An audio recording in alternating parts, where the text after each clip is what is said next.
మీ ఎలాంటి వ్యాపార ప్రకటనలకైనా వెంటనే మా ఛానల్ సంప్రదించండి. అందరికీ నమస్కారం. నేను శిరీష. ఈరోజు మనతో పాటు ఉన్నారు ప్రముఖ ఆధ్యాత్మికవేత్త, జ్యోతిష పండితులు శేషగిరిరావు గారు. గురుగారితో మాట్లాడదాం. గురుగారు నమస్కారం. నమస్తే అమ్మ. గురుగారు, ఈ డిసెంబర్ మాసంలో మిథున రాశి వారికి ఎలా ఉండబోతుందంటారు? మిథున రాశి వారికి కూడా బయట వీళ్ళు చేసే ఏవైతే కార్యక్రమాలు ఉంటాయో అలాంటి వాటిలో అయితే కనుక ఎక్కువ మంచి ఫలితాలు ఉన్నాయి. కానీ వీళ్ళకి కూడా ఇంచుమించుగా వృషభ రాశి వాళ్ళలాగానే ఇంటి సమస్యలే కొద్దిగా ఎక్కువయ్యే అవకాశాలు ఉన్నాయి. సో ఏది ఇంటి సమస్యలు అంటే కనుక ఇక్కడ ఎవరితో అయినా సరే మిస్అండర్స్టాండింగ్స్ అంటే అపార్థాలు చేసుకునే పరిస్థితులు వస్తూ ఉండటం, మనం ఎంత జాగ్రత్తగా ఈ నోరు కంట్రోల్ చేసుకుని మాట్లాడినా కానీ అవతల వాళ్ళకి వేరే విధంగా అర్థమవుతూ ఉండటం.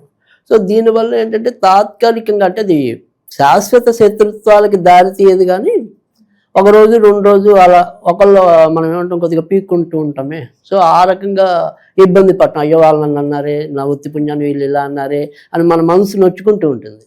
సో అలాంటి పరిస్థితులు 1-2 రోజులు ఉంటాయి, కానీ మళ్ళీ సమస్య పోవటం అనేది ఉంటుంది. దానివల్ల ఏంటంటే తాత్కాలికంగా ఒక రకమైన బాధ అన్నమాట. ఆ రకమైన పరిస్థితి ఎదుర్కోవటం నెంబర్ 1. నెంబర్ 2 ఏంటంటే కనుక ఇంట్లో వీళ్ళకి ఈ నెలంతా కూడా కొద్దిగా భర్తకి బాగుంటే భార్యకు బాగుండకపోవటం, భార్యకు బాగుంటే అనారోగ్యం అనేది కొద్దిగా ఎక్కువ కనపడుతుంది.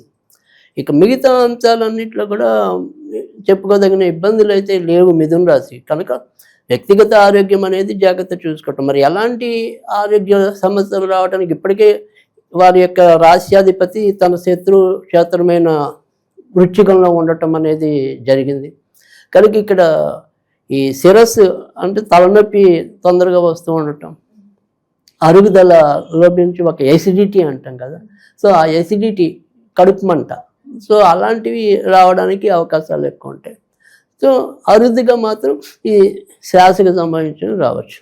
కనుక అలాంటివి ఏవైతే ఉంటాయో వాటిని కొద్దిగా ఈ నెలంతా కూడా జాగ్రత్తగా అవాయిడ్ చేసుకోవటం అనేది అవసరం. అంటే మనకి దేనివల్ల ఈ అరుగుదల లోపం వస్తుంది అంటే కారం పదార్థాలు తగ్గించడం. సో ఆ రకంగా తీసుకున్నట్టయితే కొంత మంచి జరగడానికి ఉంటుంది. ఈ నెల వీళ్ళు కొద్దిగా తీపి ఎక్కువ తింటే బాగుంటుంది. ముఖ్యంగా గురుగారు, విద్యార్థులకు ఎలా ఉండబోతుంది అంటారు? విద్యార్థులకి అయితే కనుక ఇప్పుడు వీళ్ళకైతే ఉన్నత చదువుల కారకుడు ఖచ్చితంగా ఆయన ఇప్పటికే వారికి రాజ్యస్థానంలో బాగానే ఉన్నాడు, వక్రం కూడా తొలగిపోయింది. తర్వాత మరి సాధారణ చదువులకు సంబంధించిన గ్రహం ఏదైతే ఉంటుందో ఆయన డిసెంబర్ 29 మంచి ప్లేస్కి రావటం అనేది ఉంటుంది.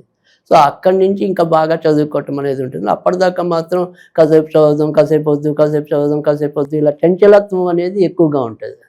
ఇక్కడ ఎప్పుడు ఇబ్బంది అవుతుందంటే కనుక ఇక విద్యార్థులు అనేప్పటికీ ఏంటంటే పాఠశాలలో లేదా ఒకటి కళాశాలలో చదివే విద్యార్థులు అనేది వేరు, ఒక పరీక్షకి రాసే విద్యార్థులు అంటే మనం ఎంట్రన్స్ టెస్ట్ రాస్తాం, ఇలాంటి విద్యార్థులు అయితే కనుక ఇంకా కొద్దిగా ఎక్కువ జాగ్రత్తగా ఉండాలి. ఎందుకంటే ఈ నార్మల్ చదువులు చదివే వాళ్ళకి ఎప్పుడే వచ్చే సంవత్సరంలో కానీ పరీక్షలు ఉండవు. సో ఆ వచ్చే సంవత్సరానికి వీళ్ళు అందుకోవడానికి ఉంటుంది. ఎందుకంటే డిసెంబర్ 29 నుంచి క్రమంగా మంచి ప్లేసుల్లోకి బుధుడు వెళ్ళటం అనేది ఉంటుంది కాబట్టి. కానీ తాత్కాలికంగా ఇప్పుడు ఈ నెలలో ఏదైనా సరే ఏమైనా ఎంట్రన్స్ టెస్టులు కానీ ఇతరత్ర మనం వెళ్ళాల్సిన పరీక్షలు కానీ ఉండే విద్యార్థులు ఎవరైతే ఉంటారో వాళ్ళు మాత్రమే ఇంకా కొద్దిగా ఎక్కువ కాన్సన్ట్రేషన్ పెట్టాలి. కానీ మిగతా వాళ్ళకి పర్వాలా. ఇప్పుడు ఈ నెలలో తాత్కాలికంగా ఒక 2 మార్కులు తగ్గినప్పటికీ కూడా ఖచ్చితంగా మళ్ళీ రేజ్ అవుతారు. ఉద్యోగ వ్యవస్థలో ఉన్న వాళ్ళకి ఎలా ఉండబోతుంది? ఉద్యోగ వ్యవస్థలో ఉన్న వాళ్ళకి ఏంటంటే ఇప్పుడు ప్రస్తుతం అయితే గురుడు వక్రించి ఉన్నాడు. సో ఉద్యోగాల్లో రావాల్సినవి ఏమైనా ఉంటే కనుక అవి అంత తేలవు. అంటే మీకు ప్రమోషన్ ఇస్తామనేది కానీ జీతం పెంచుతామనేది కానీ ఎవరైనా పై వాళ్ళు చెప్పినప్పటికీ కూడా అది అంత తొందరగా కుదరకపోవచ్చు. సో అక్కడ కొంతవరకు వీళ్ళకి ఏదైనా సరే అశాంతి ఉండదు. సరే పోనీ అలాంటి అశాంతి ఉంది కదా అని చెప్పి మనం ఏదైనా సరే కొత్త ఉద్యోగాలకు వెళ్ళటం శ్రేయస్కరమా కాదా అనేది కనుక చూసుకున్నట్టయితే కనుక అంత శ్రేయస్కరం అయితే కాదు. ఎందుకంటే వీళ్ళ యొక్క భార్యాభర్తల కారకుడు కానీ తర్వాత వీరి యొక్క ఉద్యోగాలకి సంబంధించిన కారకుడు కానీ ఆయన ప్రస్తుతం వక్రంలో ఉన్నాడు. తర్వాత కూడా మనకి ఉద్యోగాలకు వ్యతిరేక స్థానమైన మిథునాన్ని చేరుకోవటం అనేది కూడా ఉంటుంది. కనుక సాధ్యమైనంత వరకు కూడా ఉద్యోగంలో ఎలాంటి ఇబ్బందులు వచ్చినా కానీ భరిస్తూ ముందుకెళ్ళటం మంచిది తప్ప కొత్త ప్రయోగాలు చేయకుండా ఉండటం అనేది అవసరం. ఇది ఈ ఉద్యోగంలో ఎవరికి కొంతవరకు సేఫ్ అంటే కనుక దూరం అంటే మనం అన్ని దేశాలకు కానీ అన్య రాష్ట్రాలకు కానీ వెళదాము అని నిశ్చయించుకున్న వాళ్ళు ఎవరైనా ఉన్నారనుకోండి, వాళ్ళు మాత్రం చేయొచ్చు. సో ఆ రాష్ట్రం పక్క రాష్ట్రాలకి, వాళ్ళ రాష్ట్రానికి ఏదైనా వేరే రాష్ట్రం, తర్వాత లేదా డైరెక్ట్గా వేరే దేశాలకు వెళ్ళటం. సో అలాంటి వాళ్ళు ధైర్యంగా ఒక అడుగు ముందుకేయచ్చు. వాళ్ళకి కొంతవరకు సక్సెస్ ఉంది, కానీ మిగతా వాళ్ళందరూ కూడా సాధ్యమైనంత వరకు ఓర్పు పెట్టి ఇంకొన్నాళ్ళు ఆగటం అనేది అవసరం. అలాగే గురుగారు, వివాహం జరగని వారికి వివాహ యోగం ఉందంటారా మరి? వివాహం జరిగిన వాళ్ళకి కూడా ఇంచుమించు వివాహకారకుడు కూడా మనం గురుడు అని చెప్పాం. గురుడికి సంబంధించి వక్రంలో ఉన్నాడు కాబట్టి ఇక్కడ కొద్దిగా వాళ్ళకి వ్యతిరేకత అనేది కొంతవరకు కనిపిస్తుంది. అంటే సంబంధాలు ఒక పట్టణ కుదరకపోవటం, ఆ రకంగా అయితే ఇబ్బంది ఉంది. కానీ మరి మంచి మార్పులు ఎప్పుడు వస్తాయి అంటే కనుక డిసెంబర్ 19వ తారీఖు తర్వాత నుంచి కొద్దిగా వాటికి సంబంధించిన ప్రయత్నాలు చేసుకుంటే విజయవంతం అవడానికి ఉంది. ఏదైనప్పటికీ కూడా సంక్రాంతి వెళ్ళాక అయితేనే మరింత బాగా మంచి జరగడానికి అవకాశం ఎక్కువ ఉంది. అలాగే గురుగారు, వివాహం జరిగి సంతానం లేని వారికి సంతాన యోగం ఉందంటారు? ప్రస్తుతం అయితే కనుక ఖచ్చితంగా శుక్రుడు వీళ్ళకి ఏదైతే సంతానకారకుడు ఆయన పంచమంలో బలంగా ఉన్నాడు కనుక సంతానం కావాలి కోరుకునే దంపతులకు అయితే కనుక ఈ నెల మంచి స్థానంగానే చెప్పాలి, అంటే మంచి గోచారంగానే చెప్పాలి. సో అందుకని ఖచ్చితంగా అందుకు సంబంధించిన ప్రయత్నాలు ఎవరైనా కూడా ప్రయత్నించుకుంటే విజయం పొందే అవకాశాలు ఎక్కువ ఉంటాయి. అలాగే గురుగారు, కళాకారులకి మరి సినీ రంగాల వారికి ఎలా ఉండబోతుందంటారు? సినీ కళారంగంలో ఉన్న వారికి కూడా ఖచ్చితంగా మంచి అవకాశాలు వస్తాయి. తర్వాత ముఖ్యంగా ఇటు ఏమంటే సినిమా రంగం అనే కాకుండా ఎవరైతే పాటలు పాడే రంగంలో కానీ, అంటే సంగీత రంగంలో కానీ, తర్వాత నృత్య రంగంలో కానీ ఎవరైతే ఉంటారో వాళ్ళకి మరింత మంచి జరగడానికి కూడా ఉంటుంది. అయితే వీళ్ళు ఏదైనప్పటికీ కూడా డిసెంబర్ 22 లోపు ఇంకా కొద్దిగా గట్టిగా నిర్ణయాలు తీసుకుని ప్రయత్నించినట్టయితే కనుక అవకాశాలు చక్కగా అందిపుచ్చుకోవడానికి ఉంటుంది. కనుక డిసెంబర్ 22 లోపు అయితే ఇంకా ఎక్కువ అనుకూలం అని చెప్పాలి. అలాగే గురుగారు, ఎవరైనా కొత్త బిజినెస్ స్టార్ట్ చేయాలనుకునే వారికి ఈ మాసం అనుకూలంగా ఉందంటారు? ఈ నెల మిశ్రమంగా ఫలితాలు రావటం అనేది అయితే ఉంటుంది. కొత్తగా ఏదైనా సరే వ్యాపారాలు లాంటివి చేయాలంటే, అంటే మనం ఇందాక చెప్పుకున్నాం ఉద్యోగం ఏదైనా వృత్తి ఏదైనప్పటికీ కూడా అది కొంతవరకు మిశ్రమంగానే బాగా మంచి జరుగుతుందని చెప్పడం, అత్యంత చెడు జరుగుతుందని కూడా చెప్పడం మధ్యస్థంగా ఉంది. కనుక ఏదైనా సరే భారీ పెట్టుబడులు పెట్టడానికైతే కనుక ఇది సరైన సమయం కాదు. సో ఏదో నామకే వస్తే నెమ్మదిగా అంచెలంచెలుగా పెట్టుబడి పెట్టి ముందుకెళ్దాం అనుకునే వాళ్ళైతే కొంతవరకు ధైర్యం చేయొచ్చు.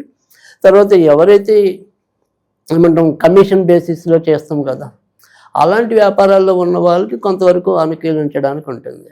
తర్వాత మళ్ళీ స్త్రీలకి సంబంధించిన వ్యాపారాల్లో ఉన్న వాళ్ళు మాత్రం విజయం పొందుతారు. అంటే ఫ్యాన్సీ షాపులు కానీ, కాస్మెటిక్స్ కానీ, బ్యూటీ పార్లర్స్ కానీ, టైలరింగ్ కానీ, ఇలా ఆడవాళ్ళకి సంబంధించిన వ్యాపారాల్లో ఉన్న వాళ్ళు మాత్రం ఒడ్డెక్కుతారు. సో మిగతా వాళ్ళకి కొద్దిగా గడ్డిగా ఉంటుంది.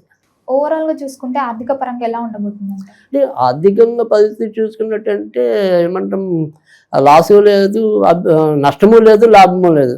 అలా 50-50 ఎంత వస్తుందో 1,00,000 వచ్చినా మన్నాడు రోజు చూసుకుంటే వాళ్ళ చేతిలో మిగిలే అవకాశం ఈ నెల అయితే ఏం కనపట్లేదు. సో రాకపోయిన వాడి సంగతి ఎలా కాదే, బట్ కానీ వస్తుంది. రాకపోవడం అంటే వాడు అప్పు చేసినా కానీ దొరుకుతుంది.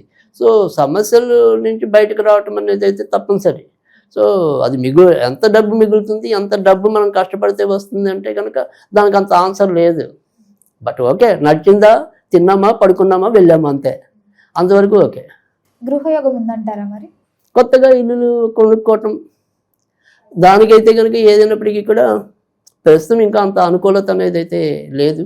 వీళ్ళకి కూడా ఇంచుమించు డిసెంబర్ 29 తర్వాత నుంచే ఎక్కువ అనుకూలత అనేది ఉంటుంది. కొత్తగా ఏదైనా సరే అంటే ఇల్లులు కొనుక్కోవటమే కాకుండా వీళ్ళు ఎప్పటి నుంచో ఏదైనా బేరాలు పెట్టారనుకోండి, వాళ్ళ పాత ఇల్లులు అమ్ముదామను, అలా ఏదైనా సరే వాళ్ళ ఫ్లాట్లు అమ్ముదామను ఏదైనా అనుకుంటే కనుక వాటి కోసం ఇప్పటిదాకా ఏమైనా పాటలు పడుతుంటే కనుక అది డిసెంబర్ 29 తర్వాత నుంచి అనుకూలత రావడం అనేది ఉంటుంది. కనుక డిసెంబర్ 29 దాకా ప్రయత్నం చేయటమే. బట్ సక్సెస్ అనేది అంటే ఇప్పుడు సపోజ్ ఒక బేరం కుదిరింది, వాటి ఫైనలైజ్ మటుకు డిసెంబర్ 29 తర్వాతే చేస్తాడు. సో బట్ ప్రయత్నం ఆపక్కలేదు, కానీ మనం ఎప్పుడు దాని ఫలం అనుభవిస్తాము అంటే మాత్రం డిసెంబర్ 29 తర్వాత యాక్సెప్ట్ చేసుకోవచ్చు. గురుగారు, మొత్తం మీద ఈ మాసం అంతా వీళ్ళకి అనుకూలంగా ఉండాలంటే ఏ దైవాన్ని పూజించమంటారు, ఎలాంటి పరిహారాలు చేయమంటారు, అలాగే వీళ్ళు ముఖ్యంగా ప్రారంభించాలంటే ఏ రోజులని చెప్తారు? వీళ్ళకైతే కనుక ఆదివారం, సోమవారం, బుధవారం ఈ నెలలో ఎక్కువగా ఉపయోగపడేది.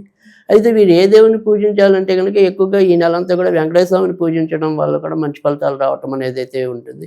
కనుక శనివారాలు ఏదైనా సరే కుదిరిన వాళ్ళు అప్పుడప్పుడు గుర్తుంటే కనుక ఈ నెలలో ఎన్ని శనివారాలు వస్తే అన్ని శనివారాలు కొద్దిగా వెంకటేశ్వర స్వామికి బాదం పప్పు నివేదన చేసి వాళ్ళకి ప్రధానంగా ఏదైతే సమస్య ఉందో ఆ సమస్య చెప్పుకుని ఆ రకంగా బాదం పప్పు నివేదన చేసినట్టయితే కనుక తప్పకుండా మంచి ఫలితాలు రావటం అనేది అయితే ఉంటుంది. అయితే ఇంకా ఈ నెలలో వీరు వచ్చేప్పటికి ఏంటంటే కొద్దిగా పసుపు రంగుకి దూరంగా ఉంటే మంచిది. ఇంకా మిగతా విషయాలు పర్వాలేదు. గురుగారు మొత్తం మీద ఈ మాసం అంతా మిథున రాశి వారికి ఎలా ఉండబోతుంది, ఎలాంటి పరిహారాలు చేసుకోవాలి, ఏ దైవాన్ని పూజించాలో తెలియజేసినందుకు ధన్యవాదాలు.